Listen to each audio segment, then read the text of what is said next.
to be led from the place of arraignment to the Tower of London, and from thence to the gallows at Tyburn.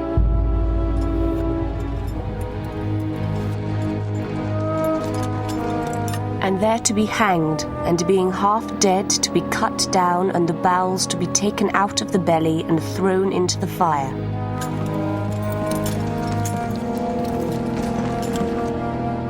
And the head to be cut off, and the body to be divided into 4 parts, and the head and 4 quarters to be set up and disposed at our pleasure. Which manner of execution is due to every person that committeth treason, given under our signet at our Palace of Westminster, Elizabeth R. For the Tudors, treason was the worst of crimes, which deserved the worst of punishments. Elizabeth had personal experience of its terrors because she'd been imprisoned in the Tower on charges of treason herself. When she became queen, she hoped that the moderation of her rule would make treason and its terrible penalties a forgotten memory. But a decade after her accession, these hopes were fading. Catholicism hadn't withered away as she'd hoped. The nobility were no longer content simply with honour and dignity. Instead, some of them wanted real power, which Elizabeth was reluctant to give them. And above all, there were the great unsolved questions of the succession and her marriage. It was a combustible mixture. It needed only a spark to set it alight. In May 1568, Mary escaped from her island prison. Thousands of troops flocked to join her standard. But once again, she was defeated in battle. But this time, the defeat was final.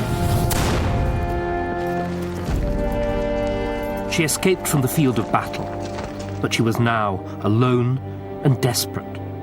She fled to the only place that might offer her safety, protection, and even support. England. Elizabeth dispatched one of her counsellors to Carlisle to convey Mary to a place of refuge and to treat her with all honour, as befitted her status as a queen. In reality, she was a prisoner. Mary's arrival in England was a disaster for Elizabeth. Until now, the Queen had kept Catholicism under control. But Mary gave English Catholics, especially those in the north, a figurehead round whom they could rally and even rebel. The north of England had been the scene of the biggest rebellion against Henry VIII. Now, insurrection was brewing again. The population had remained largely Catholic and felt little loyalty to the Protestant Queen far away in London.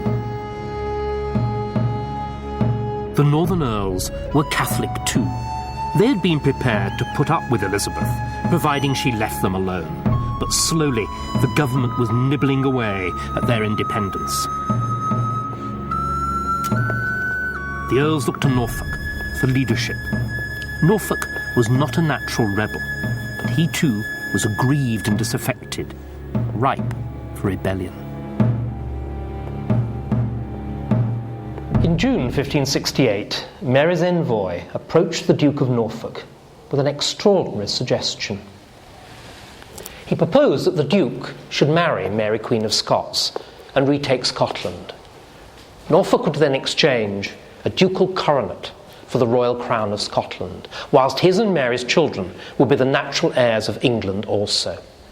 Attractive, but dangerous. Norfolk had in his pocket a commission from Elizabeth in which he said that anybody marrying Mary would be forthwith adjudged a traitor. And Norfolk himself was convinced of Mary's guilt as a murderer and an adulterer. But ambition brings strange bedfellows. Rumours of this dangerous conversation reached Elizabeth, and she summoned Norfolk to court. But her cousin denied the charge. She gave him 2 more chances to come clean. Twice more came denial. His denials roused her suspicions. This was more than just a covert marriage plan. It was a plot to overthrow her.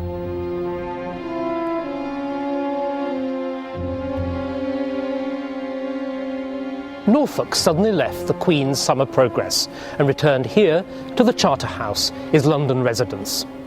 He agreed to join in a plot hatched by the Earls of Westmoreland and Northumberland. The Earls would raise the North, liberate Mary Queen of Scots, and bring about her marriage to Norfolk. All the North Northumberland boasted would rebel at his command.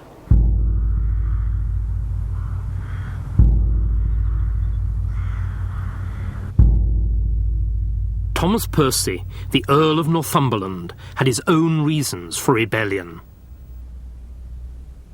It was partly about religion. The Percys had remained staunchly Catholic. But at heart, it was about power. Northumberland thought he had a right to share in power. Elizabeth was prepared to share power with no one. Thomas was really driven to rebellion by Elizabeth, and Cecil in particular.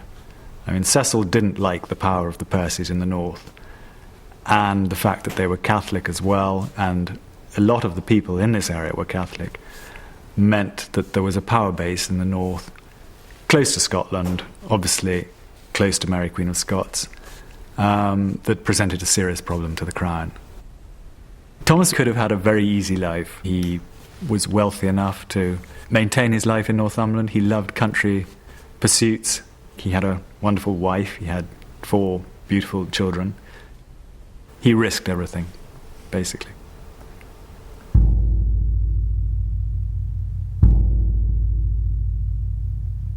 But the risk was too much for Norfolk. He wrote to Northumberland, begging him to cancel the rising. But it was too late.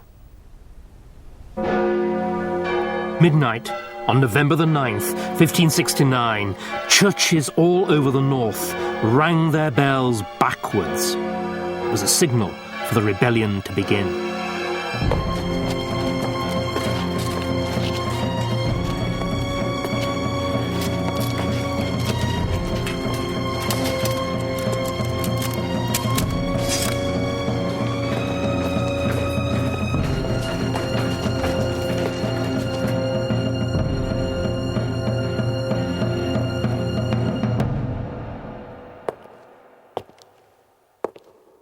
On the 10th of November, the rebel earls entered the city of Durham and broke open the doors of this great cathedral.